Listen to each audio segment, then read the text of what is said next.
Hello, we're going to take a look at your MT2 LT9 affirmation right now. On this problem, it's going to be a little bit different than how you see it on the computer, but it's still the same problem.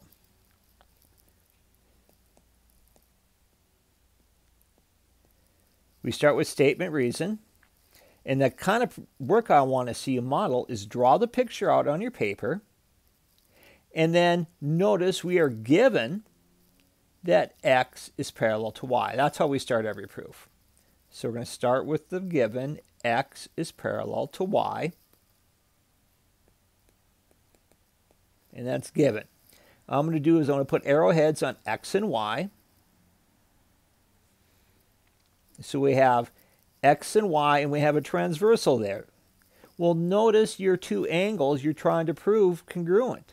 Angle 6 and angle 2. What kind of angles are they? Well, they're corresponding. This is a two-step proof. All you have to do is write down the given. Because the lines are parallel, we know angle 6 is congruent to angle 2. What's the reason? Well, if the lines are parallel, because we start with the given, this is my if part always. So if the lines are parallel,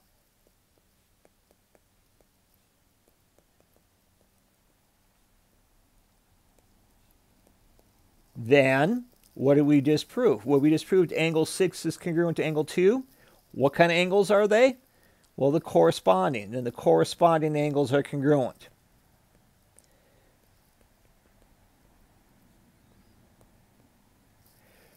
The then part is always going to be what you're proving. The if part is what you know already. So that's why we say we know the lines are parallel. So if the lines are parallel, then the corresponding. Now this is a pull-down menu when you take the quiz, but it's the same thing. Now we're going to do a converse theorem. The very next question is just the converse. That is, this time you're given angle 3 is congruent to angle 6. Notice we have the given here. So when we read our proof, well, I'll go statement and reason here.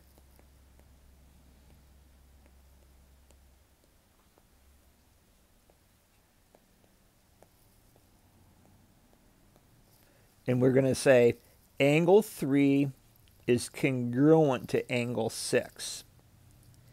Given. What kind of angles are 3 and 6?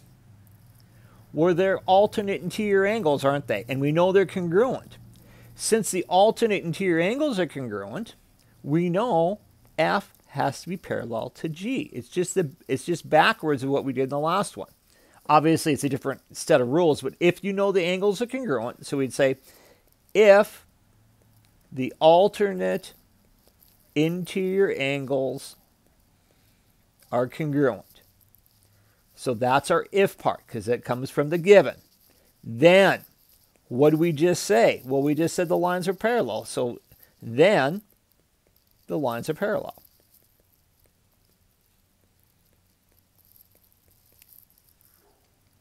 Let's take a look at another one. Now we got two givens this time, don't we? So we're going to have to do a little bit more work on this problem. We have to look ahead, and we have to look at what we know. So we know QP is parallel to RT. I think I'm just going to write down the givens to start with.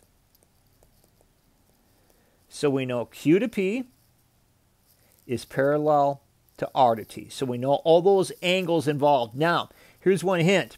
You might want to extend these lines out so you can see where the angles are, because sometimes that's a little bit harder to see.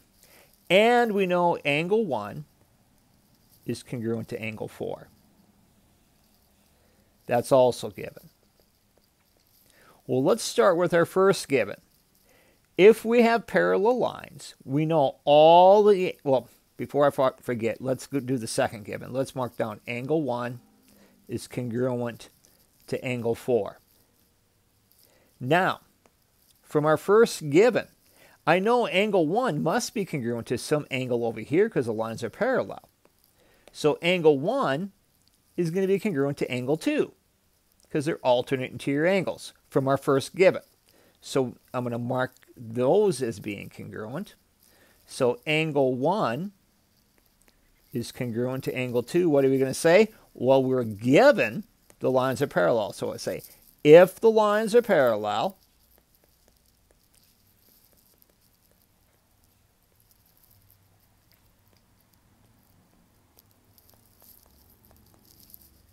what kind of angles are 1 and 4? Oh, 1 and 2, I'm sorry. What kind of angles are 1 and 2?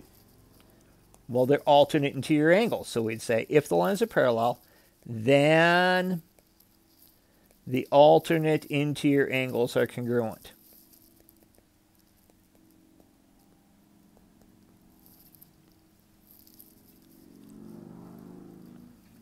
Now notice, angle 1 occurs twice, doesn't it? Angle 1 is congruent to angle 4, and angle 1 is congruent to angle 2. Well, if angle 1 is congruent to angle 4 and angle 1 is congruent to angle 4, then we have that's the everything is congruent property. Angle 4 is congruent to angle 2. That's your transitive property.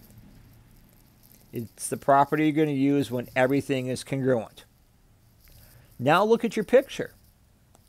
What kind of angles are 4 and 2? Besides being congruent, what pair do we call that? Oh, these are corresponding, aren't they? And since these are if the corresponding angles are congruent, that makes these two lines parallel. So in other words, we're going to say, oh, QR is parallel to US. And we're going to write down if the corresponding angles are congruent, because that's what angle 4 and angle 2 are, their corresponding angles. And we know they're congruent from the previous line.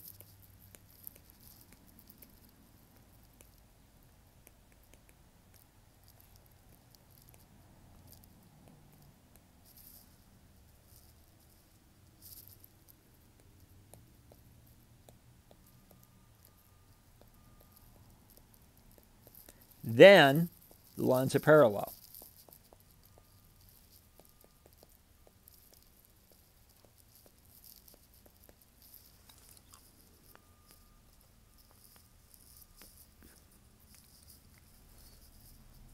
And that's what we have to do in the proof when we're done.